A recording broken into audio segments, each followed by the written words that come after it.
Amado Pai, graças te damos sempre, Senhor. Obrigado por mais esse dia que o Senhor nos deu, graças à tua misericórdia que se renova a cada manhã em nossas vidas. Obrigado por esse grande amor que o Senhor tem para conosco.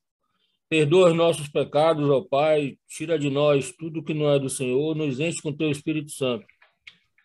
No momento nos esvazia do mundo lá fora, nos concentra aqui para essa boa aula que vamos ter com esse bom professor que o Senhor nos deu.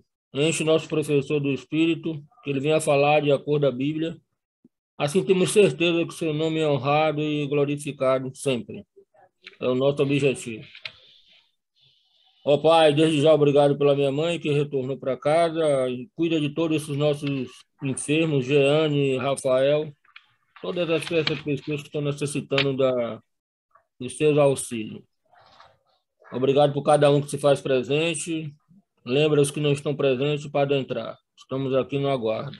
Em nome de Jesus, agradecido e que estaremos sempre orando. Amém. Amém, Senhor.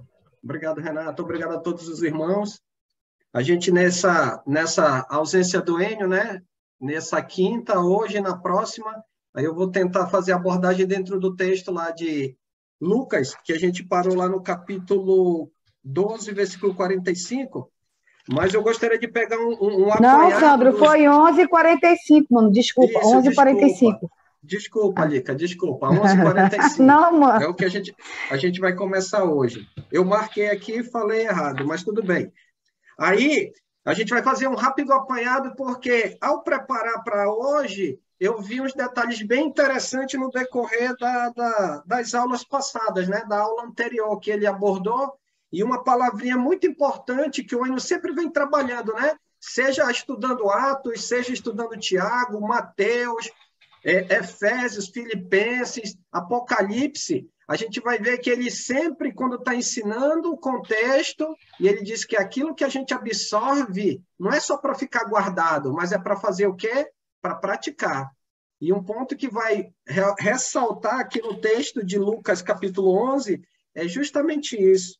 Como a gente tem visto, né, o Evangelho de Lucas tem como tema apresentar Jesus como o restaurador do reino a Israel.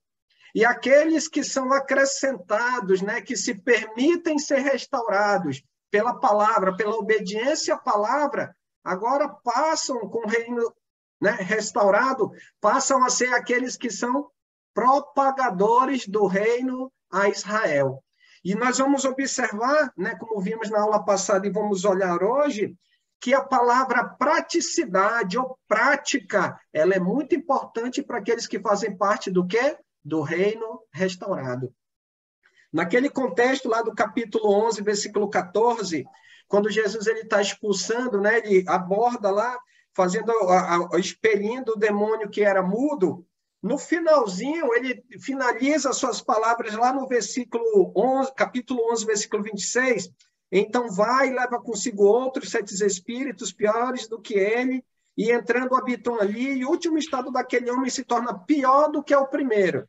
E aí um versículo 27, ele faz uma ligação. Ora, aconteceu que ao dizer Jesus estas palavras, aí uma mulher, ela exclama, né? Bem-aventurada é aquela que te concebeu e os seios que te amamentaram. Então, a mulher declara, ouvindo as palavras de Jesus. Só que Jesus, ao contrário, vai dizer que o que de fato torna alguém o quê? Muito feliz, muito aventurado ou bem-aventurado. Versículo 28. Ele, porém, respondeu, antes... Bem-aventurados são aqueles que ouvem a palavra de Deus e aguardam. E aí a gente vai observar que a partir desse ponto, Jesus ele vai trabalhar a questão lá de praticidade. Tanto é que ele vai trazer com a multidão, versículo 29, afluindo, as pessoas vindo até ele vai trabalhar o seguinte discurso. Passou Jesus a dizer, versículo 29, esta geração perversa pede sinal, mas nenhum sinal vai ser dado, senão o sinal de quem? De Jonas. E aí ele fala no versículo 30, né, que o Filho do Homem será para esta geração. Quem é o sinal? É Jesus. Quem é Jesus? O proclamador do reino restaurado a quem? a Israel.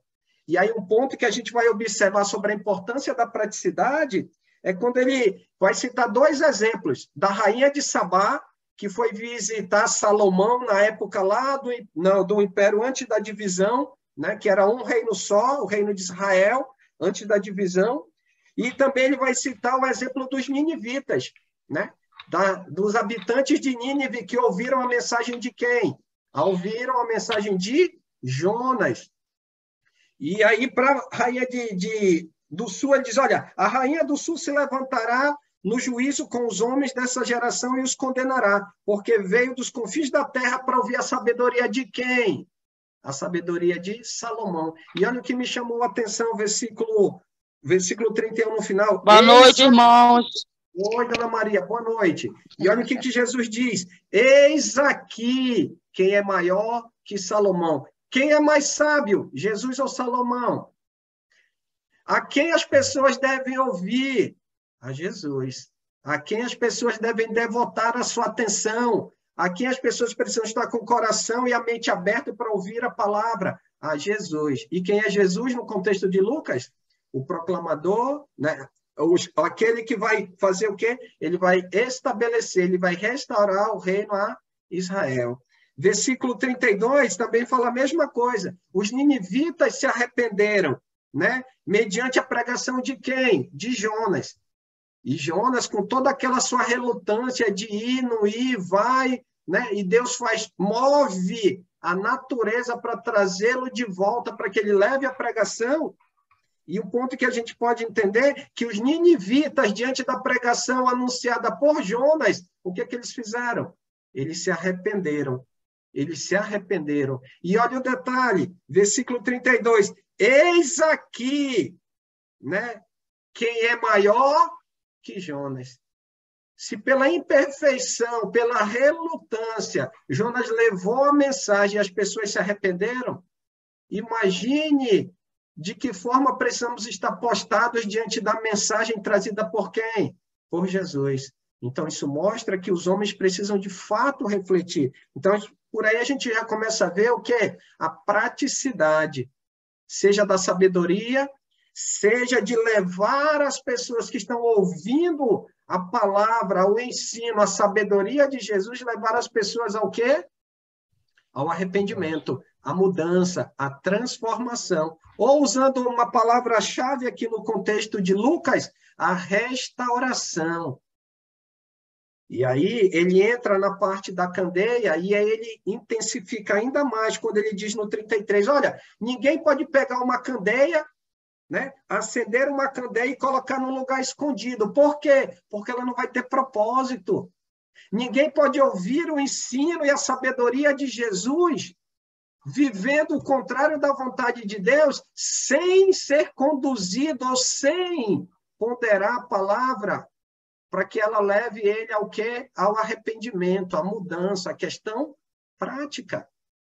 E aí eu compreendo, né, às vezes, que o Enio sempre tem trabalhado, e olha que a gente já está aí caminhando para quase 3 anos, né, mais de 2 anos e meio, né, nesse período da pandemia, e aí a gente sempre aprendendo, né, segunda, terça, quarta, quinta, sexta, sábado, domingo, e aí a gente sempre vem ouvindo e aprendendo com a palavra. Esse aprendizado, ele tem que resultar em prática. E aí Jesus fala sobre a candeia, e lá no finalzinho, no 35, ele me chamou a atenção quando ele diz assim, repara, pois, que a luz que há em ti, ela não seja o quê? Trevas. E olha um ponto, olha a responsabilidade que Jesus, ele externa para aqueles que estão ouvindo. Quem deve reparar? Somos nós. Olha lá, repara, pois, que a luz que há em ti. Então, é uma avaliação individual, de nós olharmos para as nossas práticas, de olharmos para a forma como temos ouvido a sabedoria e como temos reagido à palavra, para que a gente não possa ser iluminado aos nossos próprios olhos, mas para que a gente seja iluminado de acordo com a vontade de quem? Com a vontade de Jesus. Se não estivermos nessa condição, aí mostra lá a ação de Jesus, comparando, né, como ele usa a figura dos ninivitas e Jonas.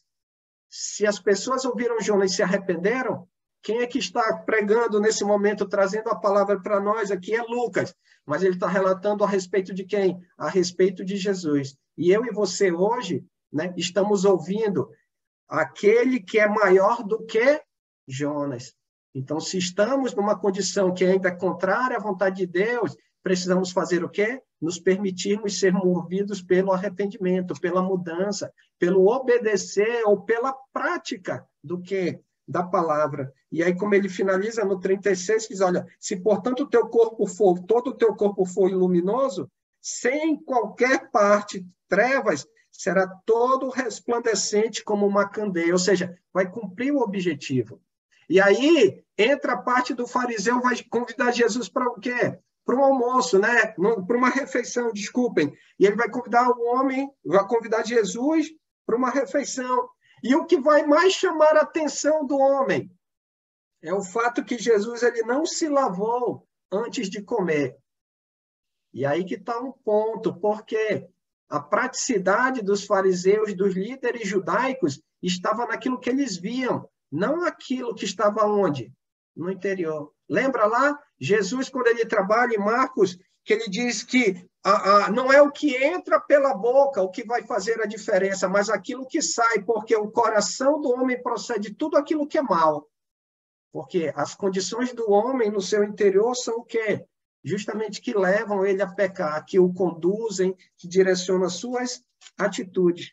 E aí ele começa a repreender quem? O fariseu. Ai de vós, fariseus, loucos, no versículo 40.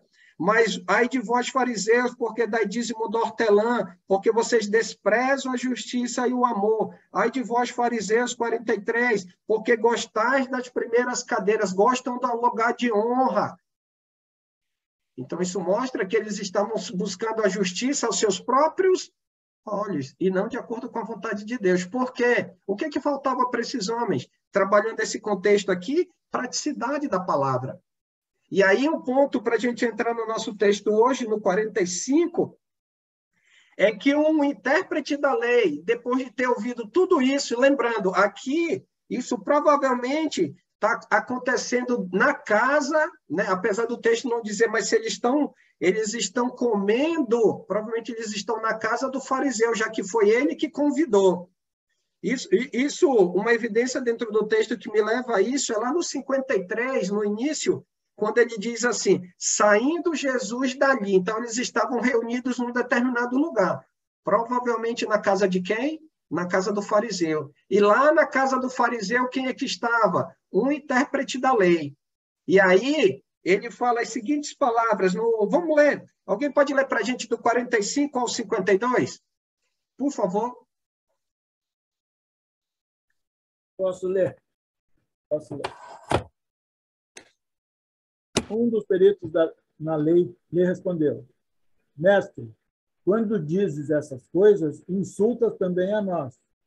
Quando vocês, peritos na lei, disse Jesus, ai de vocês também, porque sobrecarregam os homens com fardos que dificilmente eles podem carregar, mas vocês mesmos não levantam nenhum dedo para ajudá-lo. Ai de vocês, porque edificam os túmulos dos profetas, sendo que foram seus próprios antepassados que os mataram. Assim vocês dão testemunho de que aprovam o que os seus antepassados fizeram. Eles mataram os profetas e vocês edificam os túmulos. Por isso Deus diz em sua sabedoria, eu mandarei a vocês profetas e apóstolos, dos quais eles matarão alguns, e a outros perseguirão. Pelo que esta geração será considerada responsável pelo sangue de todos os profetas derramados desde o princípio do mundo, desde o sangue de Abel até o sangue de Zacarias, que foi morto entre o altar e o santuário. Sim, eu digo a vocês, esta geração será considerada responsável por tudo isso. Ai de vocês, peritos na lei, porque se apoderam da chave do conhecimento. Vocês mesmos não entraram e impediram os que estavam prestes a entrar. Uhum. Obrigado, irmão Sérgio. E a gente vai ver lições importantes para aqueles que se tornam ou que são proclamadores do reino restaurado, como Jesus está trabalhando lá com os fariseus. Agora o intérprete da lei não se deu por satisfeito, e aí no versículo 45, ele reage diante das palavras de Jesus. E o que ele diz? Mestre, né? Mestre, dizendo estas coisas também nos ofende a nós outros. A traduçãozinha melhor por nos ofende seria tu nos ultraja, tu nos insulta. Porque quem são eles? Eles são aqueles que interpretam a lei. Olha aí, eles se colocam assim como acima, né? Se ostentam, têm orgulho. E ele se sentiu o quê? Insultado pelas palavras de Jesus. Logo, Jesus não era um rabi oficialmente falando, né? Ele não tinha formação como eles tinham, como o próprio, provavelmente o fariseu que lá estava, mas Jesus estava falando aquilo que a Bíblia ensina, aquilo que a lei ensinava, aquilo que era condizente com o quê?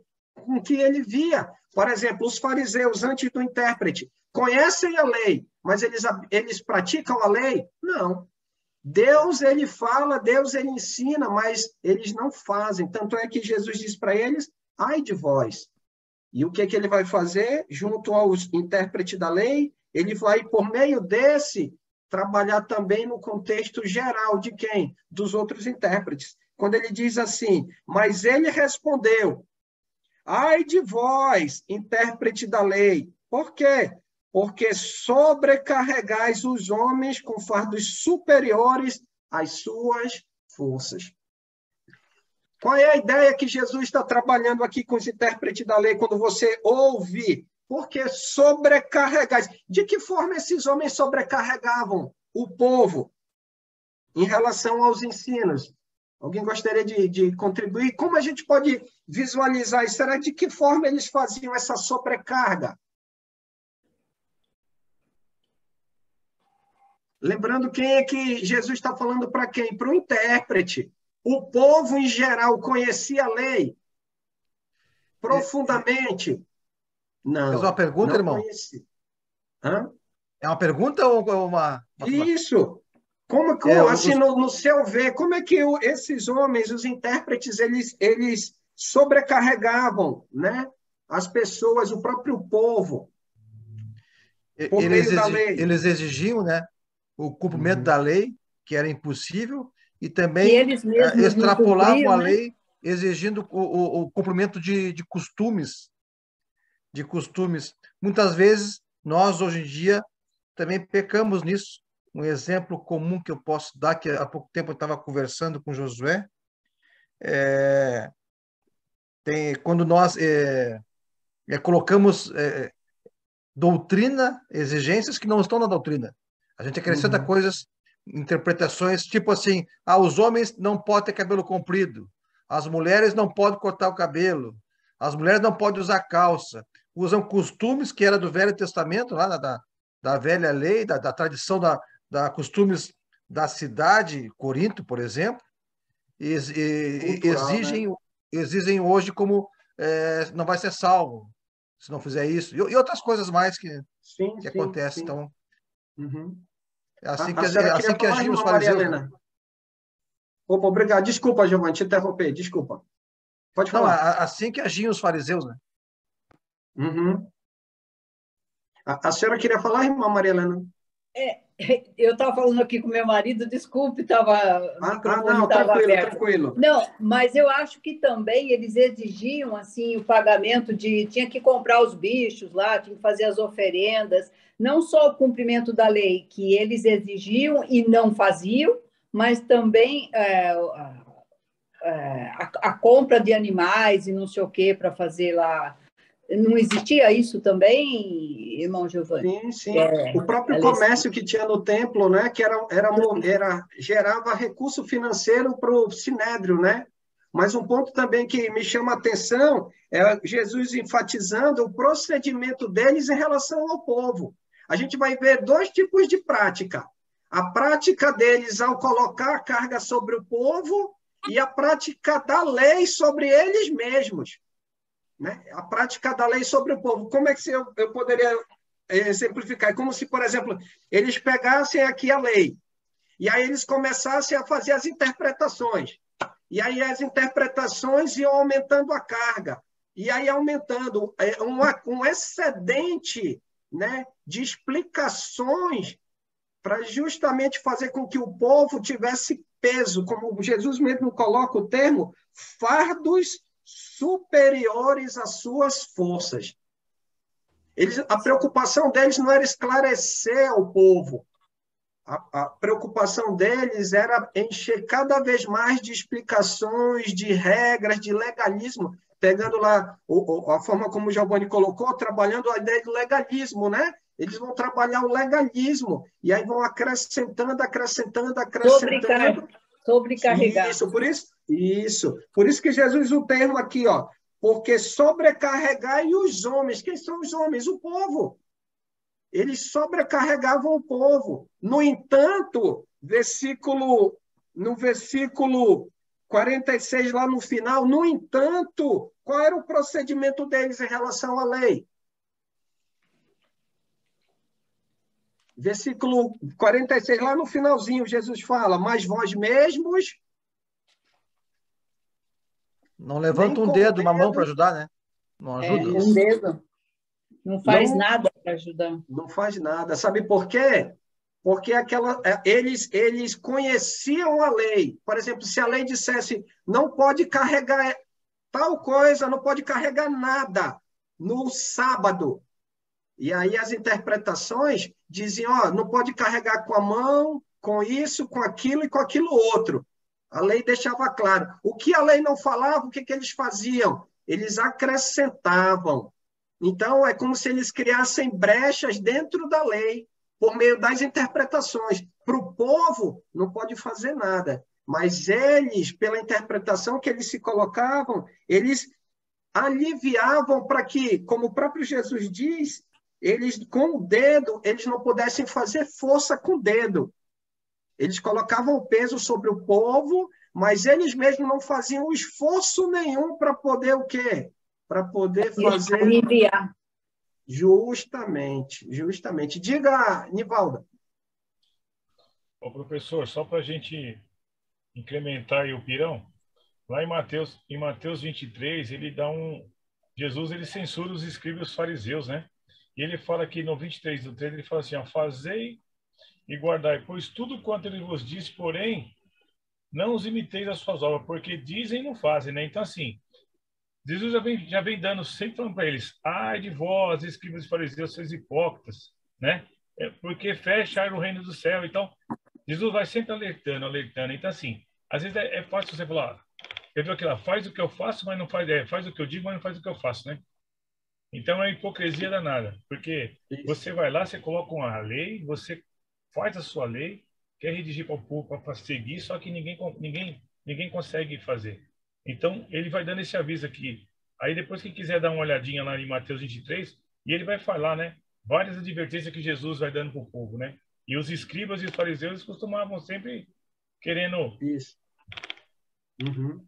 Obrigado, Barbosa. Fala, Giovanni. Eu ia ter uma pergunta, mas... Bom, vou perguntar. Quantas congregações nós temos aqui na tela? Eu acho que Florianópolis, Porto Alegre, que mais? Manaus, Santa Maria, Salvador.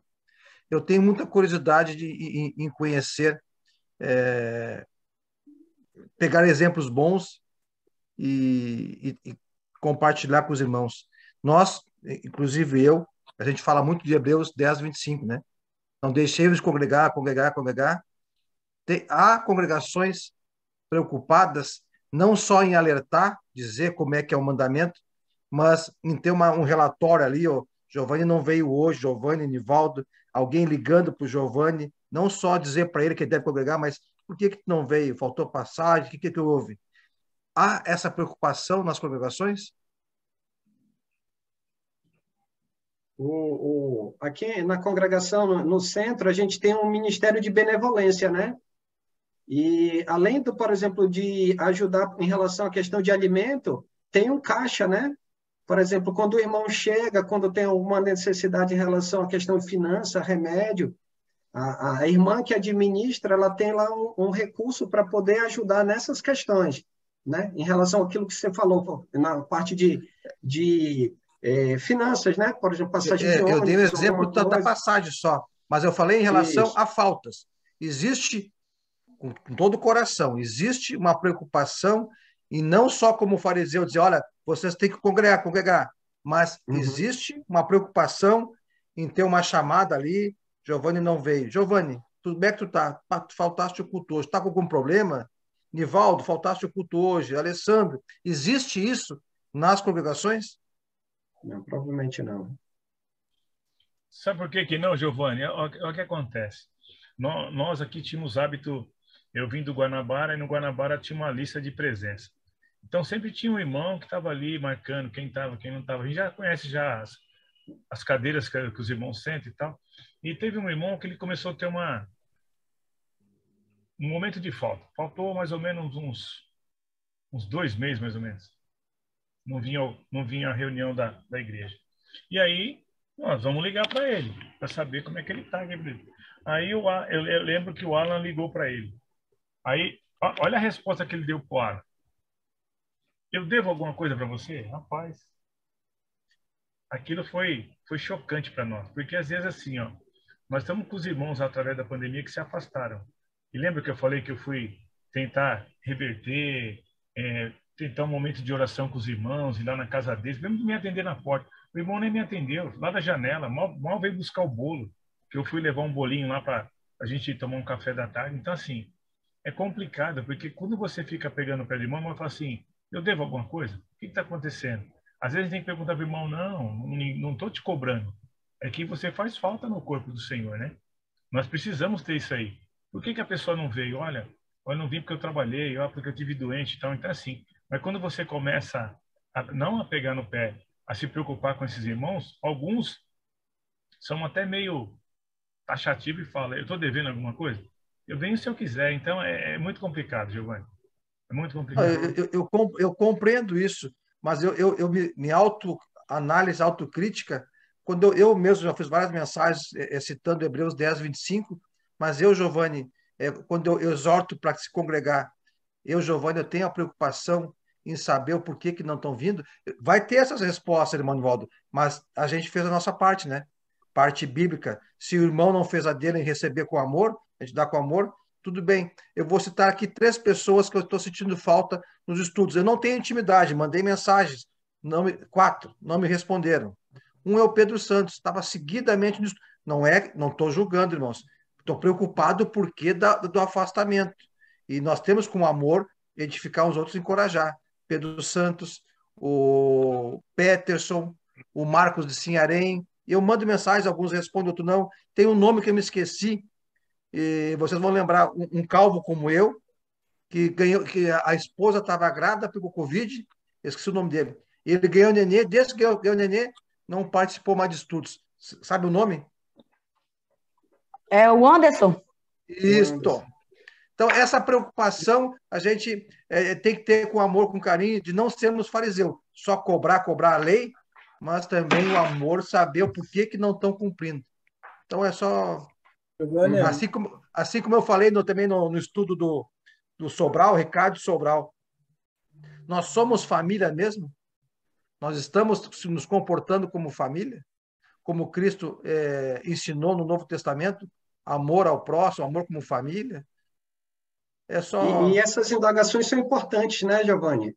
Nesse sentido, né, para que a gente possa refletir aquilo que, por exemplo, a Lucas, por meio do Espírito Santo, a trazer esse arranjo histórico, né, dos ensinos de Jesus. A gente pode ver que nessa parte do capítulo 11, Jesus ele vai nos levar, assim como levou aqueles homens, a pensar sobre a importância da praticidade, da prática, né, em relação a como se portar diante dele, do seu ensino, daquilo que ele está trabalhando com esses homens. Não que esse ai era para condenar os fariseus, e não que esse ai era para condenar o intérprete, né, o intérprete da lei, mas era para que ele, para que ele pudesse cair em si, para que a partir disso ele possa, pera lá, levar uma indagação, levar uma reflexão. Diga, irmão Sérgio. Eu acho o seguinte, eu acho que aqui, irmãos, a gente não pode generalizar as congregações. Olha, nós fizemos isso. Nós aqui não fizemos, Júlio. Nós também não fizemos, tá? Calma. Tá. O que eu quero dizer, Giovanni, é que cada congregação é individual. As pessoas têm que saber como deve ser tratado. Por exemplo, aqui, como deve ser tratado. Por exemplo, aqui, se a irmã falta, tá? A irmã falta aqui, nós no outro dia nós telefonamos para saber o que houve e tal. Né? Às vezes, não deu para ir por isso, esse motivo. De vez em quando a gente sabe que caiu um toró de água, aí a gente já sabe, nem precisa saber, mas a gente telefona igual. Né? Telefone é igual. Então, eu acho que tudo é uma parte, tudo isso é muito individual, Júlio. Isso é uma parte de cada congregação. Nós não podemos dizer que Porto Alegre pode dizer para Santa Maria fazer e Santa Maria não pode dizer o que Campinas, que é a congregação lá de São Bernardo, né, pode fazer, porque cada uma congregação ela tem um tamanho, tem uma diferença como tratar. Então, o teu pensamento é um pensamento correto em formalizar referente a todos, mas referente a cada uma congregação, é só os próprios membros que podem responder essa pergunta. Mas a tua preocupação é válida em todos os sentidos. Obrigado. Uhum. E com certeza nos leva a uma reflexão, né? Tanto é que o próprio Jesus, quando ele vai trabalhar a ideia de sobrecarga, a gente pensa, imaginar, sobrecarga em quê? Eles estavam ensinando em demasia a palavra? Não, eles estavam ensinando tradições, doutrinas, como o próprio Jesus fala lá em Marcos, capítulo 7, né? Capítulo 7, 6 e 8, né? Esse povo, citando Isaías, esse povo me louva com os lábios, mas o seu coração está longe de mim. Por quê? Porque eles estão ensinando doutrinas e preceitos de quem? Dos homens. Então, eles estavam sobrecarregando, não com o ensino da palavra, mas eles estavam sobrecarregando com as tradições. E eles mesmos faziam uso dessa tradição para se desviar, no sentido de que eles pudessem se eximir da responsabilidade, e aí eles fizessem o que eles bem entendessem. Por quê? Porque eles sabiam os caminhos, né, das interpretações, porque eles conheciam profundamente. Tanto é que Jesus, ao chamá-los a atenção, ele está trabalhando justamente esse ponto. Coloca lá um contraponto de sobrecarga, e eles nem com o dedo podem tocar naquilo que eles mesmos colocam sobre quem? Sobre o povo. Outra parte, quando ele trabalha no versículo 47, ele diz, olha, ai de vós, porque edificais túmulos dos profetas que os vossos pais assassinaram. Aí alguém vai parar e pensar, pera lá, mas que coisa boa, eles têm zelo pelos mortos. Olha lá, eles estão cuidando dos túmulos do morto. Olha lá o túmulo do Ezequiel, do Jeremias. Olha aí como é que está bonito aqui o túmulo dos mortos. Olha o cuidado que eles têm com os mortos. Mas quem foi que matou? Foram os pais. E por que os pais mataram? Versículo 47. Porque eles não quiseram ouvir a Deus por meio desses homens. Ou seja, faltou o quê para esses que assassinaram os profetas? Prática. Eles não vivenciaram a prática da vontade de quem? De Deus. Então, era mais fácil pôr um fim na vida do profeta do que ele pegar e dobrar os joelhos diante de Deus, diante da mensagem do Senhor, e ele ser conduzido por meio do arrependimento para uma vida que agradasse aos olhos de Deus. Interessante, né?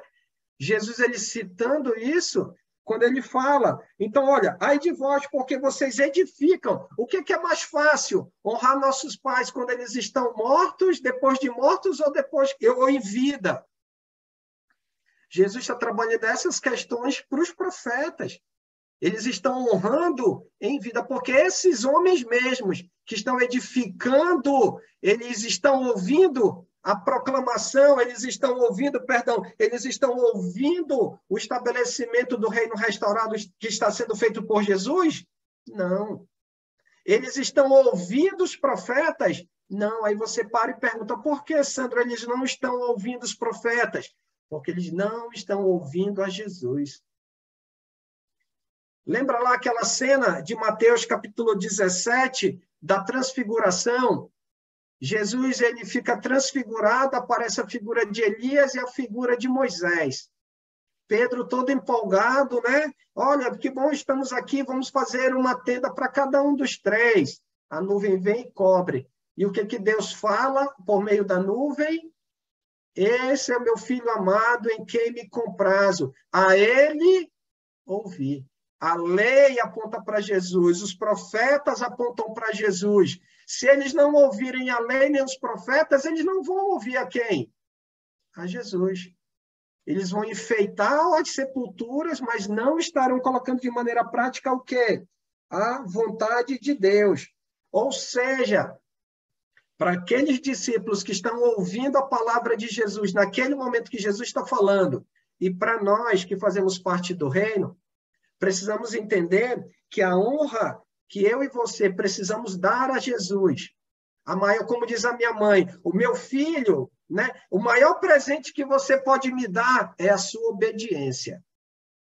E aí me fez relembrar ao estudar isso aqui, o que Deus mais quer de nós, como aqueles que já estão restaurados no reino, que nós possamos obedecer ao ensino de Jesus. Aquele que é maior do que Jonas, aquele que é mais sábio que Salomão, aquele que tem nos dado uma condição para que a gente possa ir em situações difíceis ou não, proclamar e ensinar a vontade de quem? Do Senhor. Esses aqui, que Jesus está dando a oportunidade, eles estão fazendo um enfeite, ou como diz uma linguagem do futebol, né, Barbosa? Eles estão fazendo só a firula. Eles só estão fazendo a firula aqui, né?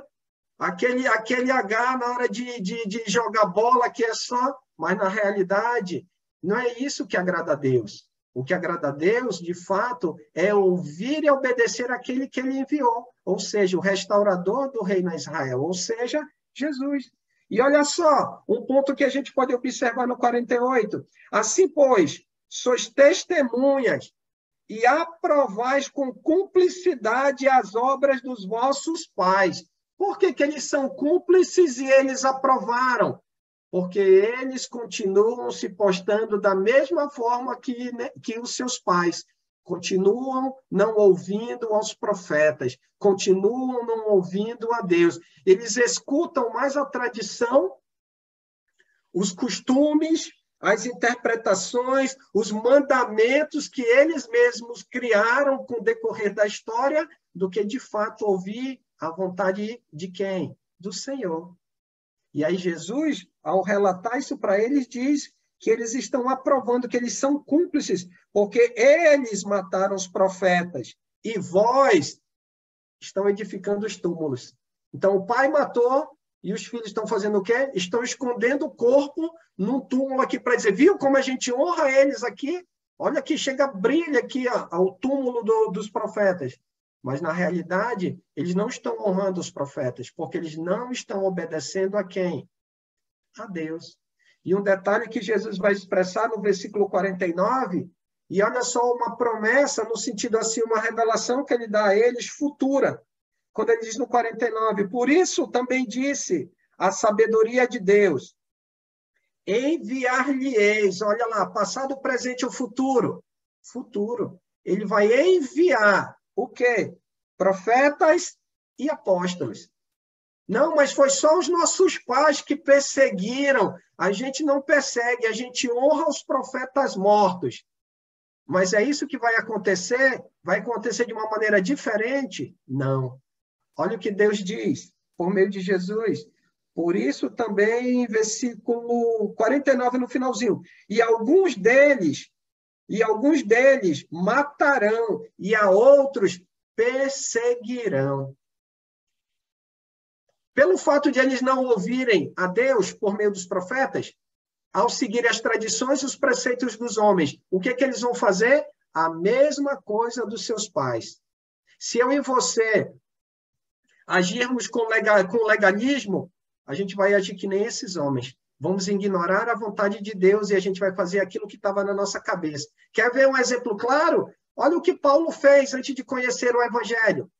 Na cabeça dele, no princípio dele, ele estava louvando e engrandecendo a Deus. Por quê? Ele estava caçando aqueles que blasfemavam contra a lei de Deus. Não é isso? Mas, na realidade, ele não estava fazendo de acordo com a vontade do Senhor. Ele estava fazendo de acordo com a cabeça dele. Por quê? Porque ele não ouviu os profetas. E os profetas revelaram quem? Jesus.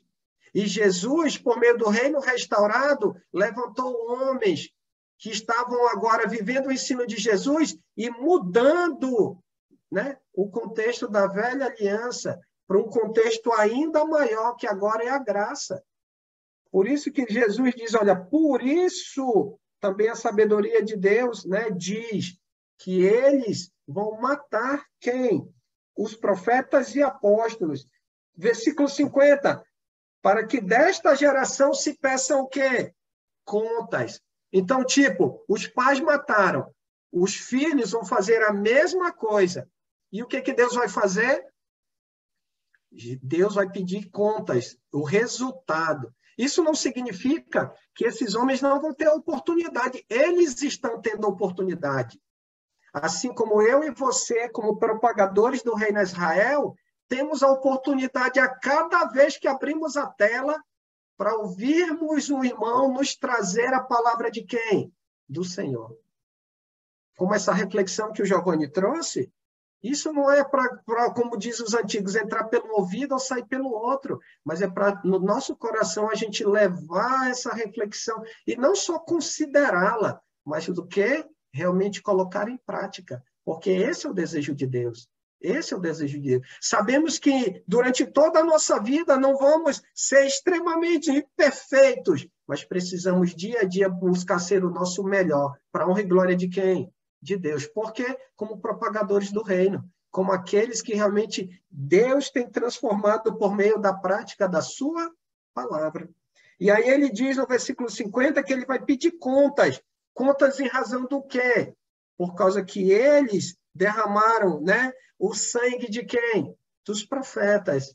Isso há quanto tempo? Desde a fundação do mundo.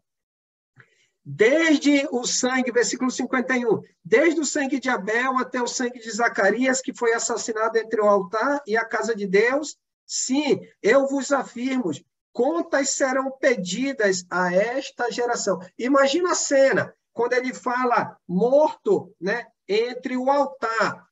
Então, por exemplo, no tabernáculo, lá em Êxodo, quando a gente for estudar, Giovanni, a gente vai ver sobre o tabernáculo assim como é a mesma ideia do templo. Bem na frente da entrada do tabernáculo ou do templo tem o altar.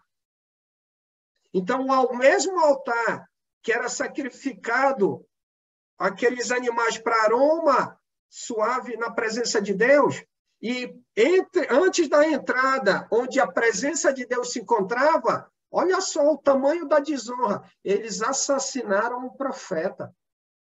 Num local de honra, de louvor, de devoção, de prática.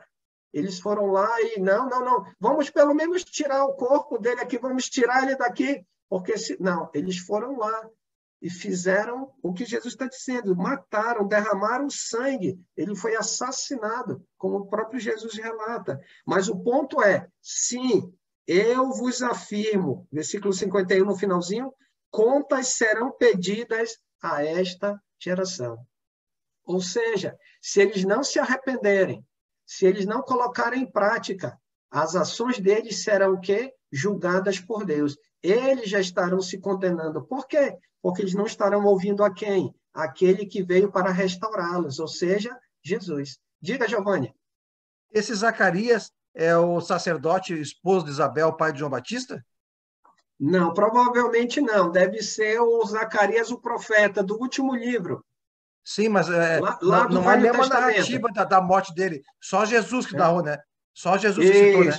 Justamente. Eu pesquisei, dá a entender que seria alguns, né? Pai do João Batista, que tentaram matar João Batista, mataram o pai, mas só pergunto. Certeza não tem. Eu li, mas provavelmente pela ênfase que Jesus está dando aos profetas, porque o pai de João, ele era sacerdote, né? Ele era da linhagem de Levi. O profeta, né, que nós temos no contexto do Velho Testamento, o mais conhecido, claro, não tinha só um Zacarias, como diz a minha mãe, não tem só um Zacarias, mas provavelmente a ênfase aqui pelos profetas é o autor, né, de um dos livros do Velho Testamento. E aí, para ele fecha no 52, um ponto bem importante, porque esses homens estudavam a palavra. O que mais eles faziam era estudar e interpretavam do jeito da cabeça deles. E olha só que isso resultou. Ai de vós, intérprete da lei, por quê? Tomastes a chave do conhecimento. Na ARA, na revista atualizada, fala ciência. Se eu não me engano, na NVI fala conhecimento. Eles tinham a chave, o acesso ao conhecimento. Só que, ao invés de abrir para dar acesso ao povo, nem eles mesmos acessavam, como o próprio texto diz, contudo, vós mesmos não entrastes. Por que eles não entravam? Porque eles não tinham prática. Eles não lembrou entravam... o filme O Nome da Rosa, irmão? Assistiu O Nome da Rosa? O filme? Um antigo do Sean Connery, né? Isso, Bem, acho que lembrou década esse de filme? 80, se não, bem mais. Eu acho que final da década de 70, início da 80. Então, eles tinham a chave, mas eles não acessavam, porque a preocupação deles, né, não era fazer a vontade do Pai. O objetivo deles era colocar em prática o quê? A tradição dos homens. Né? O ensino, os preceitos da interpretação de onde? Da cabeça deles. É como se eu e você, ao invés de considerarmos a prática da vontade de Deus, a gente vivesse o evangelho de maneira subjetiva. Cada um vai seguir a Cristo do seu jeito. Aquilo que a gente falou lá, né? Por exemplo, a postura de você levar o bolo lá, aplicar aqui, Barbosa, levar o bolo e o irmão proceder como ele fez de acordo com a palavra? Não. Ele procedeu de maneira subjetiva. Ou seja, ele fez do jeito dele, da cabeça dele. E se a gente parar para ver, isso é o que mais é comum aonde? Nos tempos atuais. Então, não podemos agir conforme aquilo que nós achamos, ou seja, de acordo com a nossa interpretação. Porque se a gente agir desse modo, o que vai nos tornar diferente dos intérpretes da lei? Diga, Barbosa. É interessante quando você fala, e é por isso que eu fico feliz que a gente está aqui, sabe? Eu vejo a preocupação do Giovanni, eu também fico assim, triste, porque como é gostoso estar nesse momento aprendendo a palavra, sabe? A gente estuda, não é porque a gente quer ser melhor, né? Eles tinham lá a chave da ciência e tudo, mas se você não colocar em prática, ó, a gente tem aprendido várias coisas aqui, mas se a gente não colocar em prática o nosso amor aos irmãos, às vezes a preocupação não é que você está cobrando que as pessoas, mas assim, é o momento do que você pode ajudar. Eu trouxe um estudo na terça-feira e aí eu falei uma coisa assim, realmente viajei um pouquinho na maionese. E aí o nosso irmão foi lá e falou assim, olha, foi assim, assim, assado. Eu falei, caramba, eu estudei, será que eu pulei essa parte? Depois eu fui pesquisar, e é verdade. A gente tem que ter essa humildade da gente estar junto, de aprender junto. A gente quer estar junto. Eu fico triste, sabe por quê? Se eu não estiver com vocês aqui, vou falar de coração. A congregação onde eu estou, não tem. Ninguém se reúne. Você faz uma reunião de homens, tem 4 homens, cara, uma igreja com mais de 160 pessoas. Mais de 80 e poucos homens, vem 4 homens numa reunião, meu amigo, vou falar para você, se eu faltar na reunião de vocês, eu me sinto vazio, eu fico perdido, sabe? Porque eu quero estar com vocês, eu quero estar aprendendo com vocês, eu quero estar participando, e isso é importante. Quando a gente vê aqui que os intérpretes da lei, querendo, mas eles sabiam de tudo, mas não tem a prática. A gente tem que praticar o amor, praticar tudo que a gente tem aprendido a cada dia aqui. A gente tem vários dias de estudo. Quem não veio, meu amigo, você pode ter 30, 40 anos. Se você não colocar em prática tudo aquilo que você tem aprendido, nada vai servir. Porque a gente está aqui para fazer a vontade do Senhor. A gente está aqui para, sabe, estar junto nessa união, compartilhar nossas dificuldades, nossas dores. Eu vejo aqui, ó, cada pedido de oração, e quando Deus responde a oração, cara, não tem preço, sabe? Não tem preço de estar junto. Porque eu estou com uma dor, eu estou num sofrimento, e vocês estão orando por mim, pela minha família, por cada um, e você vê Deus respondendo. Então, assim, nós precisamos praticar. Precisamos praticar. O ensino é importante. O ensino é importante. Tem muitos aí falando que o ensino não vale a pena aprender negativo. O ensino é importante. O ensino não é para você ter a soberba, é você reconhecer o seu irmão. Eu não sou melhor que ninguém. O meu irmão sempre amar uns aos outros e meu irmão é maior que eu. Então, assim, como é gostoso. Quando você vê a chave da ciência do conhecimento, é o quê? É você amar mais. É você fazer a vontade do Senhor. É você colocar em prática tudo aquilo que esses homens no passado fizeram. Porque senão, meu amigo, nós vamos continuar no mesmo erro. Nós vimos o quanto eles erraram. E se a gente persistir nesse erro, a gente vai sofrer. Entendeu? Isso. Uhum.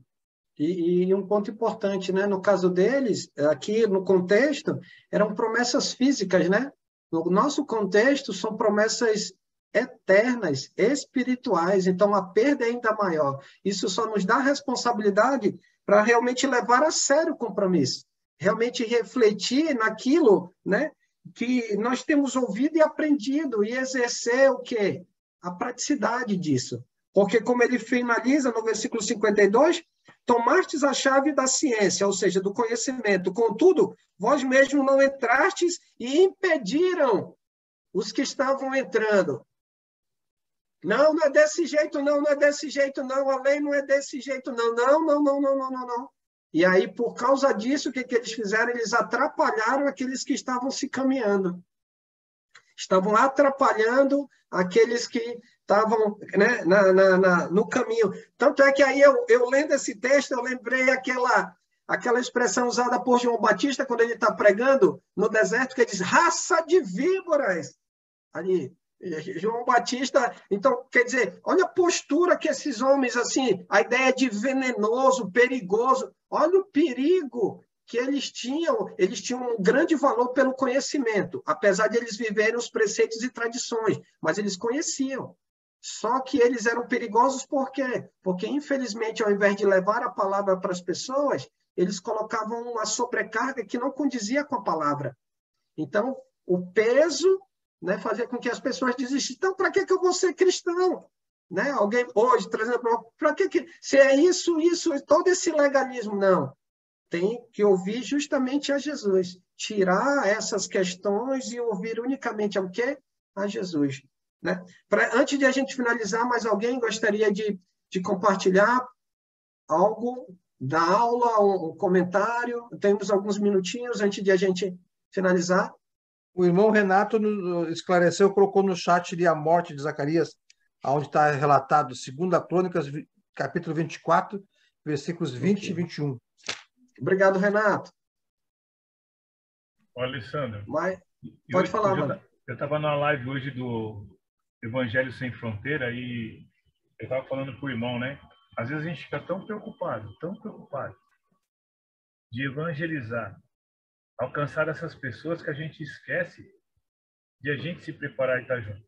Porque quantos irmãos estão precisando? É que você falou, os velhos não estão sonhando mais e estão podando os jovens a trabalhar. E, cara, é complicado o negócio, não pode ser isso. A gente tem que estar unido num só propósito, no mesmo corpo, fazendo a vontade do Senhor, seguindo, trabalhando junto para que as pessoas possam ver em nós, não que nós somos melhores, mas que a gente vai poder fazer diferença, a gente poder depois alcançar essas vidas. Porque se a gente não se fortalecer aqui, se a gente não buscar um pouquinho desse conhecimento, a gente vai ficar perdido, a gente vai ficar desanimado, a gente vai abandonar. Quantos irmãos nós têm abandonado a fé? Então, assim, precisamos estar juntos nesse momento. Precisamos. Sabe? Eu preciso de vocês. Eu preciso. E a gente já tem que estar junto, fortalecido a cada dia, orando pelos outros, porque como é gostoso. A gente está até falando, né? Seu Mindo entrou mudo e saía calado. Hoje o seu Mindo dá um sorriso e fala. Não é verdade? Então, assim, como é gostoso cada um de ver vocês. Eu vejo cada um na telinha aqui, ó. A vontade é um dia ter um congresso na minha casa para que todo mundo pudesse estar aqui. Essa é a nossa vontade, mas que Deus possa abençoar a gente. Ok, obrigado, Barbosa. E aí, como a gente tem visto, né, pegando o que você falou, a gente às vezes quer ganhar o mundo, mas a gente precisa cuidar da nossa casa, dos nossos, daqueles que são discípulos, né, daqueles que ainda não são discípulos, né, em termos do nosso testemunho, da nossa praticidade, do apoio, seja ele questão de alimento, seja questão financeira, nós precisamos ser esse apoio, nós precisamos fazer essa diferença. Porque como é que a gente vai fazer a diferença na igreja? Lembra aquele caso que o Enio comentou, né? A história que a mulher fez a mudança para dentro? Não vai adiantar se é só no domingo, se é só nas reuniões. A gente precisa cuidar dos nossos. A gente precisa dar amparo para os nossos. Isso vai nos levar a ter experiência e próprio testemunho para ajudar quem? Os nossos irmãos, ajudar aqueles, né, que também não fazem parte da igreja. Então, quer dizer, prática, né, como a gente está vendo Jesus batendo. E não é batendo só para você, para nós, né? Colocando para nós. Nós precisamos disso. E isso é importante para nós, porque Jesus está enfatizando isso nesse contexto. Tá bom? Mas alguém gostaria de comentar antes de a gente finalizar com a oração final? Quero agradecer aos irmãos, muito obrigado, né, pela participação, por estar esse momento de comunhão. Não é o professor Enio, mas saibam que uma das coisas que eu amo mais do que ensinar ou pregar é aprender. E eu tento fazer porque, quando eu vou ensinar ou pregar, eu entendo que mais importante do que o pregador é as pessoas na qual a gente serve. Então, se Deus me deu o dom para cada um de nós, é para que a gente seja o despenseiro, né? É como eu aprendi quando era garoto. Nós somos os mordomos para servir a igreja. Então, eu vejo isso como um momento muito importante. Para mim, é uma honra, né, poder servi-los e buscar estudar e trazer o melhor para a nossa vida, baseado na palavra do Senhor. Passar para o Giovanni com a oração final, é isso, Giovanni, né? E você Sim. faz isso muito bem. Graças a Deus, Obrigada, graças irmão. a Deus. Graças Obrigada. a Deus. Vamos orar então, irmãos. Senhor Deus e amado Pai, grandioso és tu, maravilhoso, misericordioso, nos deu a graça do seu Filho Jesus a morrer por nós, não merecemos, por mais que nos esforcemos, na nossa força nunca conseguiremos ser puro como o Senhor. Mas graças ao seu amor que nos deu o Espírito Santo, que nos ajuda a purificarmos diariamente, perdoando nossos pecados, nossas falhas, te agradecemos por esse amor sem palavras, Pai. Agradecemos pela oportunidade de estarmos aqui, reunidos como igreja, estudando a tua palavra.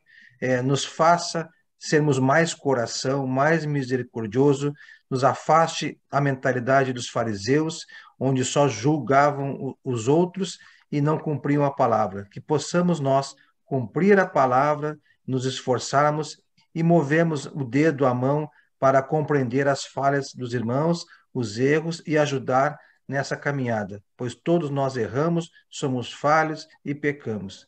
E o Senhor é Pai, Cristo é o nosso Salvador e o Espírito Santo que habita em nós é o que nos ajuda diariamente. Em nome de Jesus Cristo que oramos e agradecemos. Amém. Amém. Amém. Amém. Obrigada, Nossa, Sandro. obrigado. Muito Valeu, Barbosa, professor. Giovanni. Amém, irmãos. Abençoe. Boa Logo noite, bem. seu Vamos, lindo. Vamos para outra agora. É só virar a página. Vamos para Neemias. Perdão de vocês que nós entramos, eu e o Aníbal, a gente esqueceu do horário, ou confundiu, na verdade, porque eu estava esperando Já estão perdoados. achava que era 7 horas. Eu não entendi o dedo, o Sandro falando da oração final. Eu disse, pelo amor de Deus. Irmã Jovina, viu? Vocês são outro país, irmã Jovina, é outro horário. Tá... Anota aí. Quando eu vi o Sandro falando da oração final, aí que eu me toquei que eu estava entrando mais A minha mãe me perguntou, Giovana, por que tu coloca nas mensagens ali fuso horário de Brasília? Mãe, no Brasil nós temos 4 fuso horários. O Acre, Manaus, aqui o nosso e depois Fernando de Noronha, ela que é isolado lá, tem outro fuso horário lá. Tá certo. Eu vou ficar mais atento agora com os horários. Amém. Vamos para Até a próxima página aí. Estou indo. Valeu. Obrigada, Sandro. Beijo, Renato. Olha, seu Mindo para lá, seu Mindo. Vale tudo já comentou. Mindo, bora.